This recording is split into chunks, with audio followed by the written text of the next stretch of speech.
So the Democrats, they just don't learn when it comes to this whole age problem. You might have heard the news very recently that Jerry Connolly, the ranking member of the House Oversight Committee, passed away from esophageal cancer at the age of 75. Not a super old age, by the way, for a politician. He's still younger than Joe Biden and Donald Trump. And the Democrats knew that he had cancer when they elected him to that position. They elected him over the young AOC, who's 35 or so. Yeah.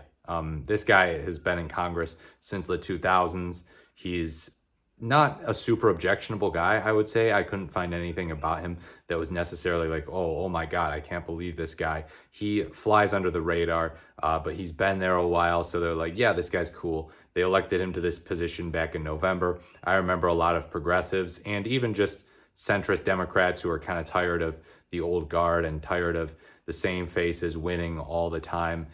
They were complaining about that. They were criticizing that. And I think for the most part, that was deserved. And now the guy is dead 6 months later. This was back in November that he got elected. May is 6 months after November. So he had a half-year stint in this position. It was a half-year thing, basically, or even less because he took that position later, January 2025. So yeah, just a few months, and then he passes away, sadly, from cancer. Democrats have to be more careful about this type of thing. Democrats have to stop obsessing over experience. Experience is great and all, but it's not the end all be all. And there is benefit, there is merit to electing new people to Congress, putting new people in positions of power, younger people who don't seem like they're on their way out mentally or physically or both.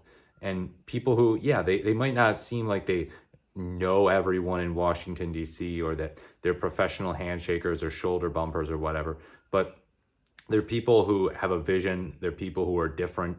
They're people who are, yes, a little bit to the left sometimes. They might be a little bit goofier, a little bit, less concerned about being super professional and less afraid to buck orthodoxy, but there's still merit in that. We need confident, bold leaders, not people who just are deriving their only merit from the fact that they've been in Congress for a long time. So Democrats got their butts bit by the Joe Biden thing back in July 2024, and now we found out that he had prostate cancer at some point in the past few months, probably for longer, unfortunately, with the way that prostate cancer and metastasization to the bones works. There was that issue. There was the Dianne Feinstein issue. Remember, she passed away back in the fall of 2023. So many of these members of Congress love staying in there forever until they die.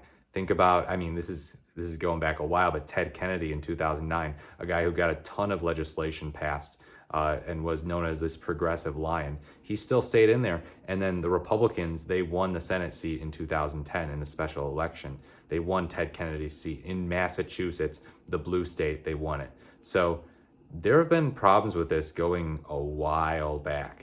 This is not just something that's super new. It's just becoming more pronounced recently that the Democrats have an age problem. Fortunately, there are some Democrats who seem to be catching on to this in some way, or if they're not, they're just, not being part of the problem at least. Think about Gary Peters, the senator from my original home state of Michigan, who's in his 60s and he is retiring rather abruptly, but yet he's saying, no, I don't want to keep it up in here. There are some Republican senators who are retiring as well. So they understand that, yeah, we can't keep the gerontocracy, as some people are calling it, going.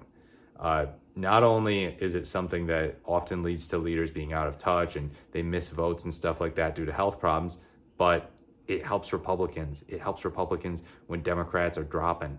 When Democrats are dropping due to age, Republicans are going to be more easily able to get stuff passed. Republicans are more easily able to gesture at the disarray that the Democratic Party is in, that they keep bringing in these old folks who struggle, and Republicans have their own issues, like with Mitch McConnell. Mitch McConnell froze up, and, Mitch McConnell is wise enough to say, I'm not going to run for another term in 2026. He will be leaving in January 2027, fortunately, because, it does not seem like that guy's doing all that well.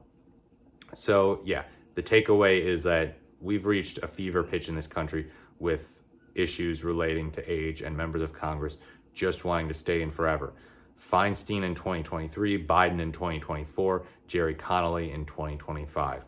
Back to back to back issues of Democrats and age. And Democrats having a thorn in their side in the form of egotistical leaders, obsession with experience over anything else, and refusing to acknowledge the issue that aging poses with respect to ability to get things done in Congress. Now, I am very much anti-aging. I believe we should work on cures for aging, but at the moment, we do not have cures for aging, and so we need to respect that natural process and say, hey, at some point, we shouldn't have 80-year-olds in Congress, 80-year-olds who struggle walking, struggle talking, and all this stuff, who freeze up. That is not a good thing on either side of the political aisle. Let me know what you think in the comments below. Like, comment, or subscribe to the channel. Thank you so much for watching. This has been The More the Merrier, and I look forward to speaking to you in my next video.